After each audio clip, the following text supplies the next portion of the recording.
Welcome to Explain, a series of health education programs published by the Patient Education Institute, the leading provider of interactive health education. This video includes general medical information and does not replace the medical advice of your doctor or healthcare provider. If you have questions pertaining to your medical condition, ask your doctor or healthcare provider. Sickle cell anemia. Introduction.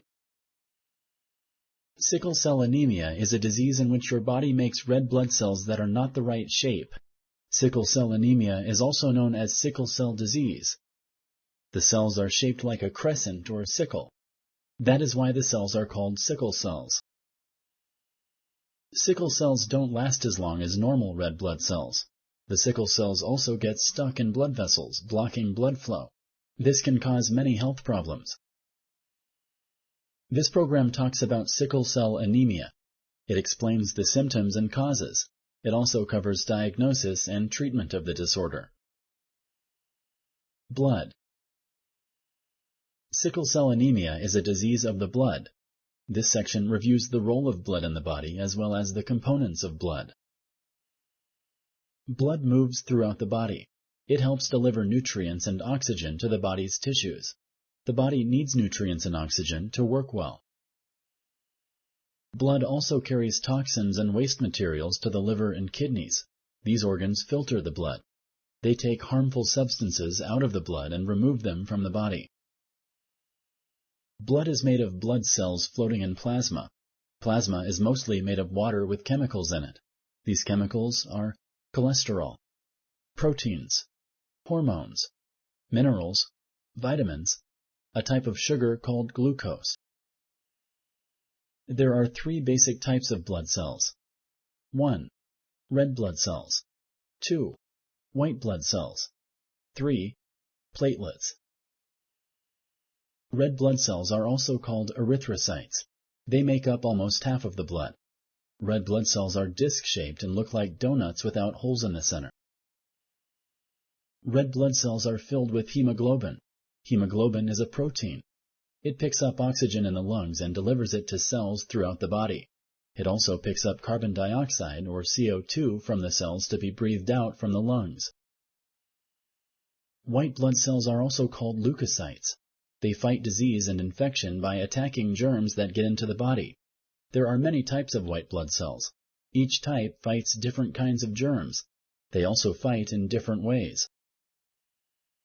Platelets are also called thrombocytes. They are small parts of a cell. They help blood clot and stop bleeding. Blood cells are made in the bone marrow.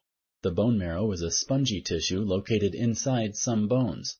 It contains young parent cells called stem cells. Stem cells can grow into all three types of blood cells.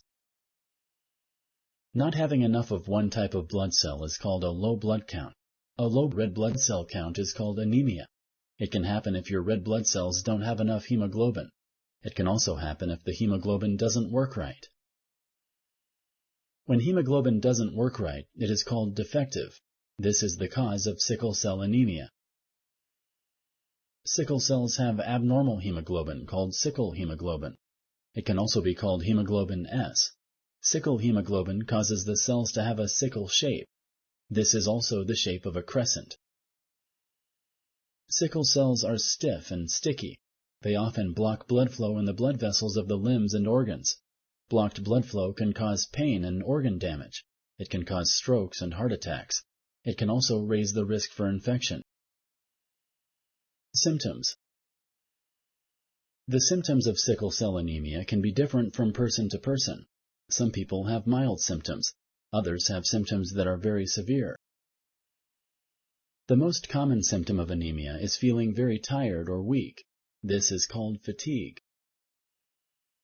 Other signs and symptoms of anemia can include coldness in the hands and feet, dizziness, headaches, jaundice or a yellowish color of the skin or whites of the eyes, paler than normal skin or mucous membranes, shortness of breath.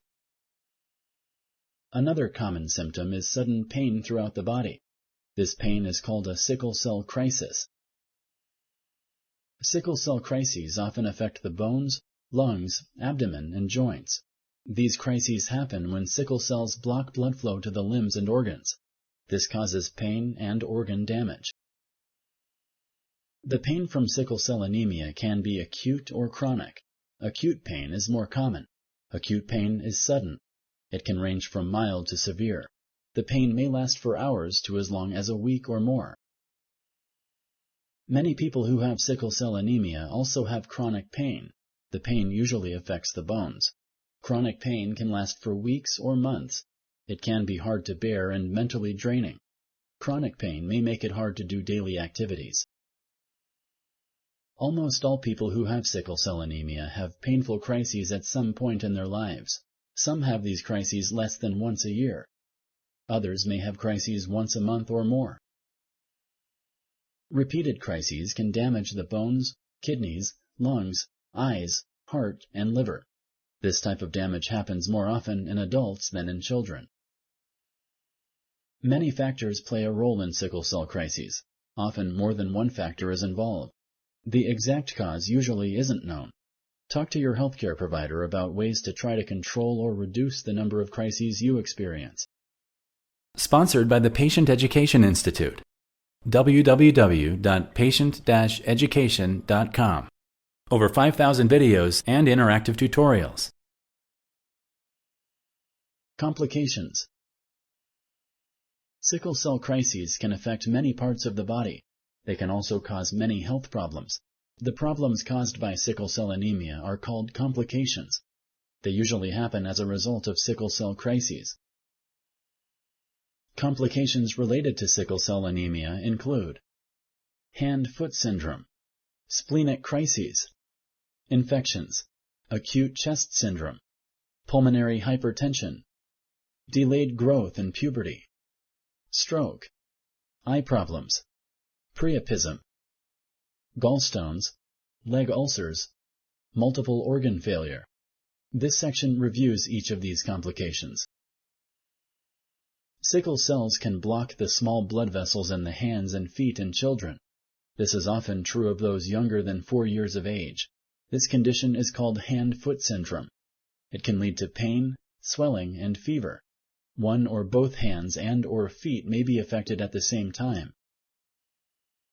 Splenic crises is another problem that affects the spleen. It happens when the spleen traps red blood cells. This causes the spleen to grow large and leads to anemia. You may need blood transfusions until your body can make more cells and recover. Sickle cell anemia can damage the spleen. This makes it easier to get infections. Babies and young children are more likely to get infections that can lead to death. Getting treatment right away helps prevent death. Watch for signs of infection, such as high fever. It's also important to get treatment right away for a cough, problems breathing, bone pain, headaches. Acute chest syndrome is a life-threatening health problem. It has been linked to sickle cell anemia. This syndrome is similar to an infection of the lungs. It causes chest pain, shortness of breath, and fever. It is caused by an infection or sickle cells getting trapped in the lungs. Damage to the small blood vessels in the lungs makes it hard for the heart to pump blood through the lungs. This causes blood pressure in the lungs to rise. High blood pressure in the lungs is called pulmonary hypertension. It causes shortness of breath and fatigue. Children who have sickle cell anemia often grow more slowly than other children. They may reach puberty later. This is caused by a shortage of red blood cells. Adults who have sickle cell anemia are thinner or smaller in size than others. There are 2 forms of stroke that can happen in people who have sickle cell anemia. One form happens if a blood vessel in the brain is damaged and blocked. The other form of stroke happens if a blood vessel in the brain bursts. Either type can cause learning problems, lasting brain damage, or death. Sickle cells can also block small blood vessels around the eyes. This can cause the blood vessels to break open and bleed. This can damage the eye and cause blindness. Men may have painful, unwanted erections. This is called priapism. It happens when the sickle cells block blood flow out of an erect penis. Over time, priapism can damage the penis. It can lead to impotence. Gallstones can also be caused by sickle cell anemia. The body breaks down old red blood cells. This makes a substance called bilirubin. Too much bilirubin in the body can cause stones to form in the gallbladder. The stones are called gallstones. Signs of a gallstone attack are pain in the abdomen or back. It can also cause pain just under the right arm. Nausea or vomiting are also signs. The most common treatment is surgery to remove the gallbladder. Sickle cell ulcers are sores that usually begin as small, raised, crusted sores on the lower third of the leg. These sores usually develop in people who are aged 10 years or older. The cause isn't clear. Some heal quickly, but others persist for years or come back after healing. Multiple organ failure is rare, but it is serious. It happens if you have a sickle cell crisis that causes 2 major organs to fail. Examples of major organs are the lungs or liver. Usually it happens during a very severe pain crisis. Symptoms of this multiple organ failure are fever, rapid heartbeat, problems breathing, changes in mental status such as confusion. Causes. Sickle cell anemia is an inherited disease. This means people who have the disease got it from their parents. People with the disease inherit 2 sickle cell genes. They received one of these genes from each parent. People who inherit only one sickle cell gene have sickle cell trait. Their bodies make both sickle cells and normal red blood cells. People who have sickle cell trait usually have few, if any, symptoms. They lead normal lives. But some people may have health problems. People who have sickle cell trait can also pass the sickle cell gene to their children. When both parents have sickle cell trait, each child has a 25% chance of getting 2 normal genes. They have a 50% chance of getting 1 normal gene and 1 abnormal gene. The chance of the child getting 2 abnormal genes is 25%. If this happens, the child will have sickle cell anemia. Diagnosis. A blood test can tell if a person has sickle cell anemia. Early diagnosis is very important. It can prevent future health problems.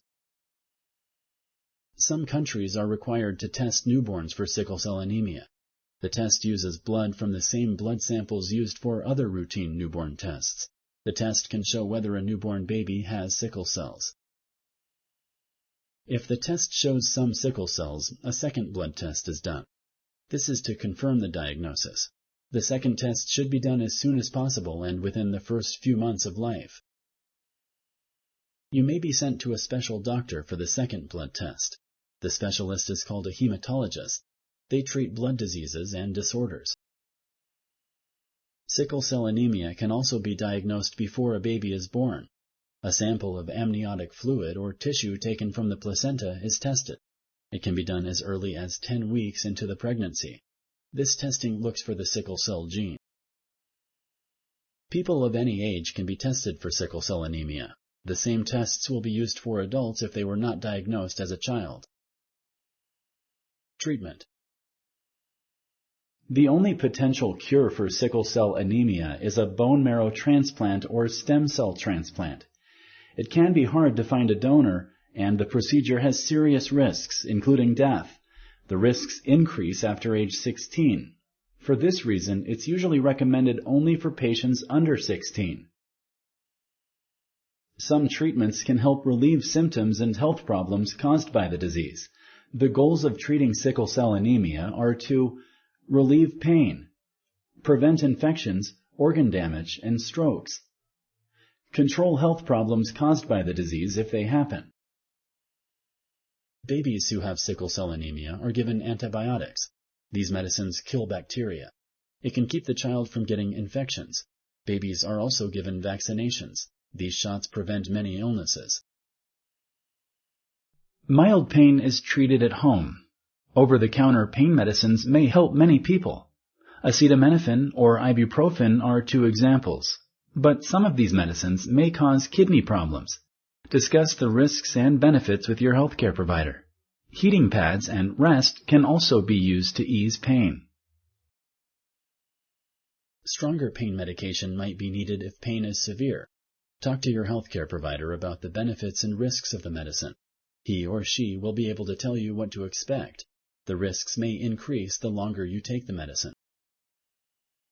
In some cases, severe pain may need to be treated with a stay in a healthcare facility. Fluids, medicines, and oxygen may be given. You will also be watched to make sure no other health problems develop. Medicines may also be used to treat health problems caused by sickle cell anemia.